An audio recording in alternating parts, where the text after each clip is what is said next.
If you are like most people today, your day is defined by work, alarm, commute, meetings, deadlines. Your phone even tells you how productive you have been. Now imagine waking up in a world with no jobs, no boss, no salary. What did ancient humans do all day when work didn't exist yet? Most of human history is in that giant earlier section. And here is the uncomfortable thought.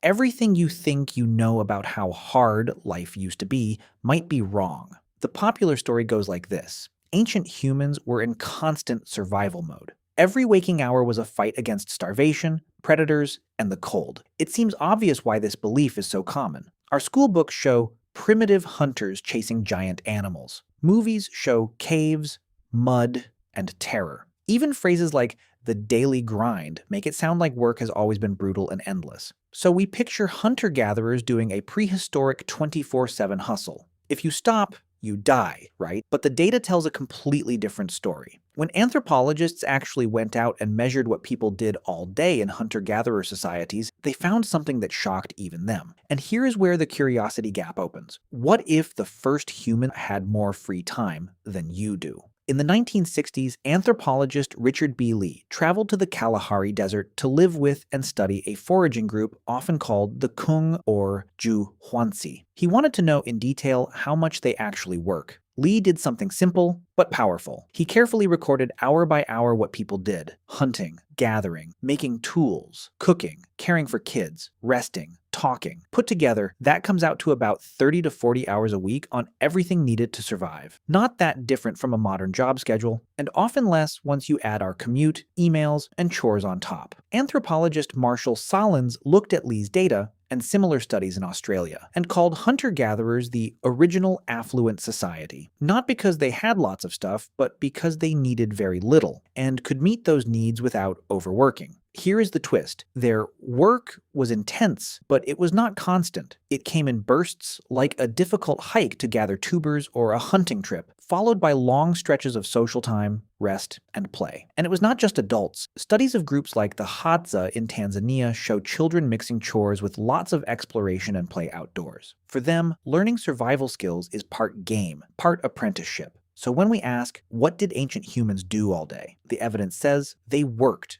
but they also rested, socialized, told stories, played games, and watched each other constantly. But that still leaves a deeper mystery. If they weren't stuck at a job all day, what filled all those extra hours? To understand that, we need to zoom in, not on the hours, but on the texture of their day, because what looks like doing nothing to us was often very important work. Toolmaking took skill and patience. You had to learn how to hit a stone at the right angle for a clean flake. A mistake cost time and could mean a dull spear tip. This is where empty time became learning time. Kids watched adults work, they played with mini tools, imitated, failed, and tried again. Exactly how people today learn to code, edit videos, or cook. A lot of the day was also spent maintaining relationships, talking, joking, resolving small conflicts, giving and receiving gifts of food. In foraging societies, your safety net is your community. If you are injured, others must want to help you. So time spent telling stories or laughing at the fire is not wasted. It is building the network that may save your life later.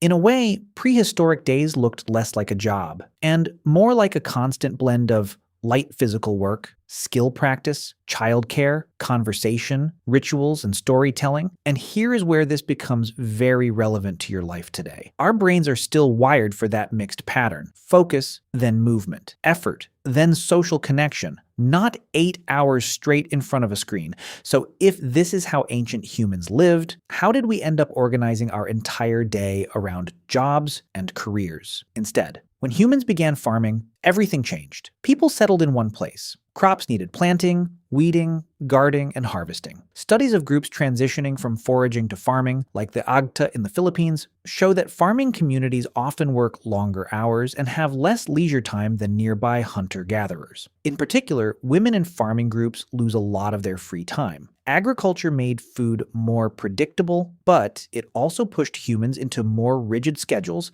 and more repetitive tasks. From there, it is a short jump over thousands of years to factories, offices, and the 9 to 5. Anthropologist James Sussman points out that their work often feels more like play. hiking, tracking, fishing. The big difference is not that they avoid effort, but that they have more control over when and how they exert it. So what did ancient humans do all day before jobs existed? They still worked, but on their own rhythm, with their own group, for their own direct survival. The boundaries between work, learning, and play were blurry. If that is our deep evolutionary background, it might explain why so many people feel burned out in modern systems. Our schedules are new. Our brains are very old. So what does this mean for how you should think about your day tomorrow? Here is the strange lesson from the past. For most of human history, people were not grinding in a permanent crisis. They were balancing effort with rest, production with connection, survival with meaning. Ancient humans hunted and gathered for a few hours a day, invested a huge amount of time in relationships, stories, and skills, accepted that some days gave more, some days less.